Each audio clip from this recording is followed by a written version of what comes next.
Anupama serial के daily update देखने वालों के लिए आज का एपिसोड बेहद भावनात्मक और तनाव से भरा रहा। कहानी की शुरुआत होती है सरिता और भारती की बातचीत से।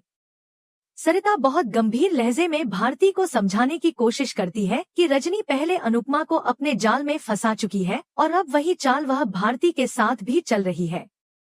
सरिता को साफ साफ लगता है कि रजनी का इरादा ठीक नहीं है और वह किसी न किसी तरह पूरे परिवार को नुकसान पहुंचाने वाली है। तभी जसप्रीत भी इस बातचीत में शामिल होती है और भारती से सीधे सवाल कर बैठती है कि क्या शादी के महज 2 दिनों में ही वह पूरी तरह अपने ससुराल वालों की हो गई है। भारती यह सुनकर थोड़ा असहज हो जाती है, लेकिन शांत स्वर में जवाब देती है कि शादी के बाद हर लड़की अपने ससुराल वालों के बारे में सोचती है और इसमें कुछ भी गलत नहीं है। जसप्रीत उसे समझाने की कोशिश करती है कि जैसे रजनी ने अनुपमा के साथ धोखा किया, वैसे ही एक दिन वह भारती को भी नुकसान पहुंचा सकती है। लेकिन भारती इन बातों को गंभीरता से नहीं लेती और जसप्रीत की चेतावनी को नजरअंदाज कर देती है। यह सब सुनकर अनुपमा भी हैरान रह जाती है कि भारती इतनी आसानी से रजनी के पक्ष में खड़ी हो रही है। दूसरी तरफ कहानी पराग और ख्याति की तरफ मुड़ती है।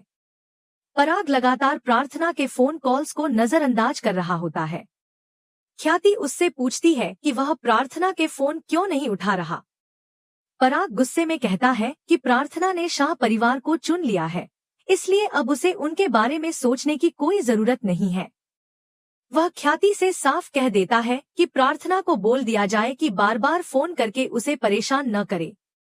ख्याति थोड़ी नरमी से समझाने की कोशिश करती है और कहती है कि ऐसी स्थिति कभी नहीं आनी चाहिए जब किसी लड़की को अपने मायके और ससुराल में से किसी एक को चुनना पड़े। लेकिन पराग कुछ भी सुनने को तैयार नहीं होता और ख्याति से कहता है कि उसे अकेला छोड़ दिया जाए। ख्याति चुपचाप वहां से चली जाती है। इधर भारती कहती है कि वह अपने परिवार से बहुत प्यार करती है और इसी वजह से उनसे मिलने आई है, लेकिन वह अपनी मां जैसी सास के खिलाफ नहीं जाएगी। जसप्रीत उसे फिर समझाने की कोशिश करती है, लेकिन भारती रजनी का ही पक्ष लेती रहती है। वह कहती है कि यह झगड़ा अनुताई और उसकी मां के बीच का है और वे दोनों आपस में सुलझा लेंगी। वह इस मामले में दखल नहीं देना चाहती। सरिता और जसप्रीत यह सुनकर परेशान हो जाती है और कहती है कि रजनी की वजह से अनुपमा को चोल से बाहर निकाल दिया गया है और अब कभी भी वे सब बेघर हो सकते हैं। सरिता दुखी होकर कहती है कि उसने पहली बार देखा है कि शादी के बाद लड़कियां भी बदल जाती हैं। भारती इस पर रूखे अंदाज में कह देती है कि उन्हें जो सोचना है सोचें। इसी बात पर जसप्रीत और भारती के बीच तीखी बहस शुरू हो जाती है। तभी अनुपमा बीच में आकर बात संभालती है। वह भारती से कहती है कि उसे खुशी है कि भारती अपनी जिंदगी में खुश है, लेकिन वह उसे साफ शब्दों में चेतावनी देती है कि जिस तरह आज वह इस मामले में दखल नहीं देना चाहती, उसी तरह आगे भी कभी उनके बीच आने की कोशिश न करे। अनुपमा कहती है कि अब उसके और रजनी के बीच जंग शुरू हो चुकी है और उसे पूरा यकीन है कि रजनी भारती को ढाल बनाने की कोशिश करेगी। इसलिए वह चाहती है कि भारती इस लड़ाई से दूर रहे। अनुपमा की बात सुनकर भारती हैरान रह जाती है और कुछ बोल नहीं पाती। उधर पराग के घर का माहौल और ज्यादा तनावपूर्ण हो जाता है। मीता बताती है कि दवाइयों के बाद भी मोटिबा का ब्लड प्रेशर कम नहीं हो रहा है। गौतम पराग से पूछता है कि क्या उसने रजनी को बुलडोजर चलाने का इशारा कर दिया है। मोटिबा गुस्से में कहती है कि अगर पराग पीछे हटा तो वे सब सड़क पर आ जाएंगे। पराग उसे भरोसा दिलाता है कि उसने उसे हमेशा जीतना सिखाया है और वह कुछ भी हो जाए सब ठीक कर देगा। मोटिबा राही को ताना मारती है और कहती है कि वह भी यह सबक ले ले कि उसकी मां अपनी बेटियों का नहीं बल्कि समाज का भला करने में लगी रहती है। मीता, अनिल और माही राही पर दबाव डालते हैं कि वह अनुपमा को समझाए।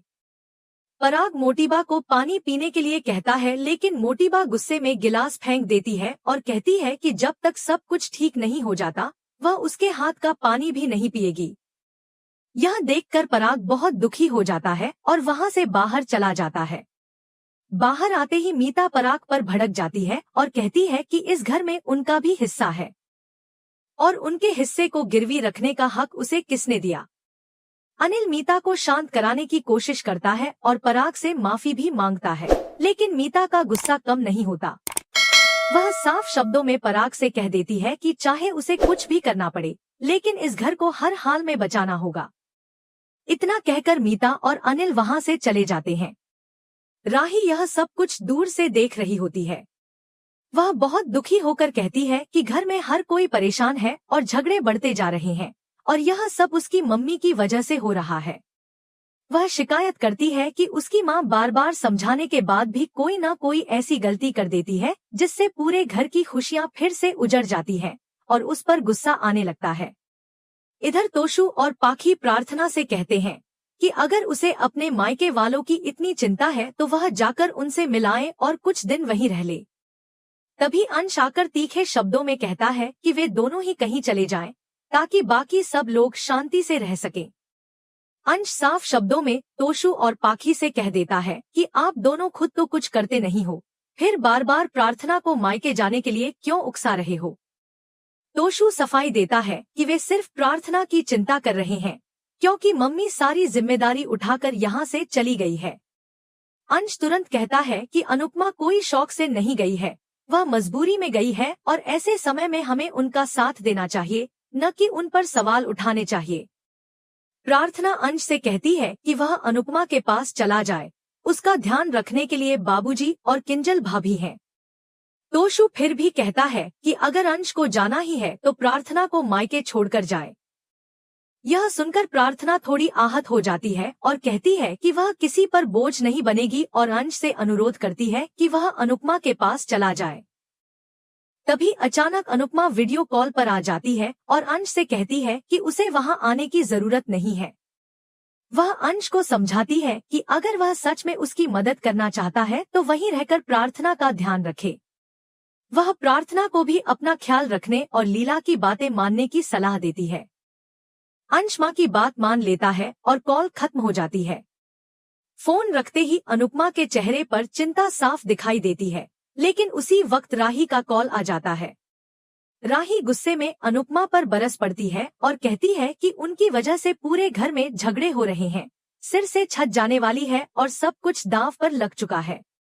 वह कहती है कि पापा आपके जवाब का इंतजार कर रहे हैं। अनुपमा उसे बीच में न पड़ने के लिए कहती है, लेकिन राही और भड़क जाती है और कहती है कि अगर आप पीछे नहीं हटी तो हम सब सड़क पर आ जाएंगे। यह सब आपकी वजह से हो रहा है, इसलिए इसे आप ही संभालिए। वह यहाँ तक कह देती है कि अगर आपको अपनी बेटी की जरा भी फिक्र है तो खुद आकर पापा से कहिए कि आप सब ठीक कर देंगी। यह सुनकर अनुपमा पूरी तरह टूट जाती है और समझ नहीं पाती कि वह किसे संभाले और किसे समझाए। इधर दूसरी तरफ प्रेरणा गुस्से में रजनी को एआई से बनी उसकी तस्वीर दिखाती है और उसे चुड़ैल कहकर अपमानित करती है। वह आरोप लगाती है कि पहले रजनी ने उसके पिता की मौत का फायदा उठाया और अब अनुपमा के भरोसे का फायदा उठा रही है। वरुण बीच में बोलने की कोशिश करता है तो प्रेरणा उसे चुप रहने के लिए कहती है और रजनी का चमचा कह देती है। वह साफ कहती है कि रजनी ने साबित कर दिया है कि वह भरोसे के लायक नहीं है। रजनी पलटकर कहती है कि बकवास बंद करो, तुम्हारे पिता के जाने के बाद अकेले उसी ने दोनों बच्चों को पाला है और जो ऐशोआराम की जिंदगी वे जी रहे हैं वह सब उसकी मेहनत का नतीजा है। प्रेरणा उसे बीच में रोक देती है और कहती है कि आपने यह सब दूसरों को कुचलकर हासिल किया है। रजनी का गुस्सा और बढ़ जाता है। प्रेरणा दर्द भरे शब्दों में कहती है कि आप और सा बहन में यही फर्क है कि आप सिर्फ अपने बारे में सोचती हो और अपने फायदे के लिए बच्चों को भी बेच सकती हो। रजनी हाथ उठाकर उसे थप्पड़ मारने ही वाली होती है कि वरुण बीच में आकर उसे रोक लेता है। प्रेरणा रोते हुए कहती है कि उसे ऐसी औरत को माँ कहने में शर्म आती है और काश सा बहन उसकी माँ होती। यह कहकर वह वहां से चली जाती है। पीछे रजनी बड़बड़ाती रह जाती है कि अनुपमा ने उसकी बेटी को उसके खिलाफ कर दिया। उधर परी अनुपमा से पूछती है कि क्या वह अहमदाबाद जाएगी। अनुपमा असमंजस में पड़ जाती है और कहती है कि अगर वह वहां चली गई तो सबको लगेगा कि वह भाग गई है और रजनी को फिर से बुलडोजर चलाने का मौका मिल जाएगा। वह दुखी होकर कहती है कि उसकी जिंदगी हमेशा दो हिस्सों में बंटी रहती है और वह किसी एक को चुन भी नहीं पाती। परिवार वाले उसे हिम्मत देते हैं, उसके लिए आइसक्रीम लाते हैं और माहौल थोड़ा हल्का करने की कोशिश करते हैं। लेकिन अनुपमा के मन में उथल पुथल चलती रहती है कि उसे अहमदाबाद जाना चाहिए या नहीं। अगली सुबह जसप्रीत लाउडस्पीकर पर अनुपमा का मैसेज चोल वालों को सुनाती है, जिसमें अनुपमा कहती है कि वह जरूरी काम से बाहर जा रही है, लेकिन अपना वादा जरूर निभाएगी और एक दिन में लौट आएगी। चोल वाले इसे नाटक बताते हैं और कहते हैं कि वह जरूर उनके खिलाफ कोई साजिश रचने गई होगी। जसप्रीत उन्हें समझाती है कि अनुपमा पराग कोठारी से बात करने गई है, लेकिन किसी को उस पर भरोसा नहीं होता। इसी बीच अनुपमा कोठारी हाउस के बाहर पहुंच जाती है। अंदर राही मोटी बा से कहती है कि अब मम्मी इस प्रोजेक्ट को रोकने की कोशिश नहीं करेगी। यह सुनकर सब चौंक जाते हैं। प्रेम कहता है कि यह बात फोन पर भी हो सकती थी, यहाँ बुलाने की क्या जरूरत थी। माही घबराकर पूछती है कि अनुपमा के आने के बाद अब क्या होगा, और गौतम तंज कसता है कि अब तो तमाशा जरूर होगा। तभी दरवाजे पर दस्तक होती है और राही दरवाजा खोलती है। सामने अनुपमा को देखकर सभी के चेहरे पर हैरानी फैल जाती है। एपिसोड के आगे के हिस्से में दिखाया जाता है कि राही और माही अनुपमा से प्रोजेक्ट से पीछे हटने की गुजारिश करती हैं। राही भावुक होकर कहती है कि माँ अपनी दोनों बेटियों के लिए इतना तो कर ही सकती है। अनुपमा यह सुनकर स्तब्ध रह जाती है। बाद में रास्ते में उसकी मुलाकात रजनी से होती है, जो तंज कसते हुए कहती है कि अब उसकी कहीं सुनवाई नहीं होने वाली, क्योंकि फैसला पहले ही हो चुका है। अनुपमा चुपचाप रजनी की बात सुनती रह जाती है। उसके चेहरे पर दर्द और मजबूरी साफ झलकती है और यही कहानी एक नए मोड़ की ओर बढ़ जाती है।